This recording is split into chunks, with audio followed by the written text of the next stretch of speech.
Welcome back, guys. It's the Tightwad, and today I'm going to be showing you how to test your spark plugs to see if they are still good or if they need to be replaced. And I'm going to do a little bit of explaining about the parts of a spark plug, and then I'll show you how to test them. The testing actually takes less than a minute to do so if you have a multimeter. So a spark plug always has a number on it, and this one is an RC12YC at the bottom. That's the type spark plug I need for my rotary tiller that I use to till my garden every year. And this one went bad, so I went to the store and got a replacement. And this one actually shows a different number here, BKR5E, but on the packaging it shows the Champion RC12YC. So it matches my original number. This is just a different brand, so it could potentially have a different number, but it will have any that it matches showing on the package. If you have a spark plug that has an R in the model number of it, that means that there is a resistor inside the spark plug. Resistors are made to keep it from interfering with things such as a car radio or a camera. So a lot of times they're not found in spark plugs that are used on lawn equipment. All right, so in a spark plug, you'll see that there is a porcelain piece here. This porcelain piece actually extends all the way through to the back of the spark plug, and you can see it come out on the tip back here, encasing the end of the piece that runs all the way through the middle. So there's a metal piece that runs from here all the way to the tip here. And that piece has a tendency to break, crack, and go bad. To test for ohms, you need to change your multimeter to the ohms setting. On mine, it's indicated by the letters OHM. On some multimeters, it's indicated by the horseshoe symbol, upside down horseshoe, or omega, if you're familiar with the Greek alphabet. And I like the 20K setting. So anything between 10 and 20K is fine. If you don't have 20K, you can always go up higher. And now we're going to test these spark plugs. So to test a spark plug for resistance using the ohm setting, you're going to touch one of the leads to this end of the spark plug. And remember, I said there's a metal piece that goes all the way through the center of the spark plug, and there's a resistor inside the metal piece.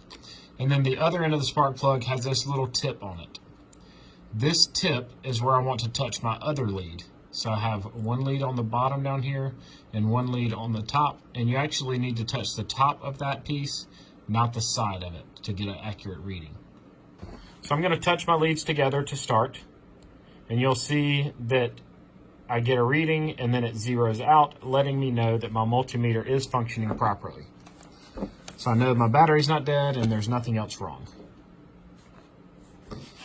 All right, I'm actually going to use the side of this piece down here because it keeps the whole spark plug from rolling around.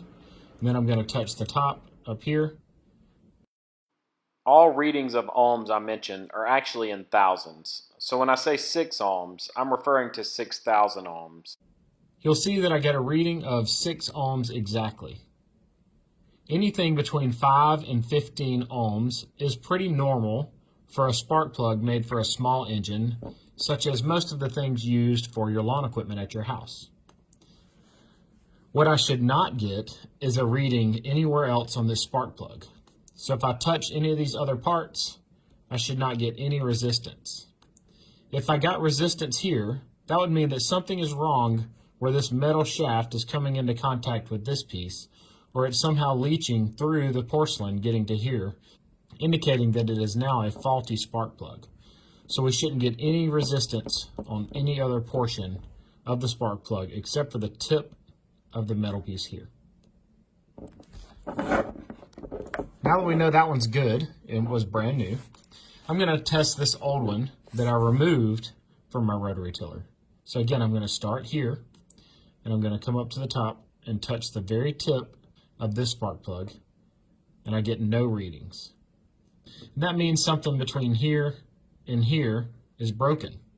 It could be the resistor's gone bad, or that there's a crack in the metal piece, or a crack in the insulation. But we know that this spark plug is no longer good because it didn't give us any readings. One thing you do have to be careful for is if you have a dirty old spark plug, it could have some carbon buildup. So you need to take a wire brush and clean this tip of the spark plug, or you can also spray some brake cleaner on it to get it nice and clean. Spark plugs with resistors typically have a higher reading of ohms than spark plugs without a resistor. So this particular spark plug does have an R in it, so we know that's why we have a reading of 5 or 6 ohms. If it did not have a resistor in it, would have a reading closer to 1 or 2 ohms. If your spark plug does have a resistor and you get up into the 15 ohms range, that could be a sign that your spark plug is starting to go bad.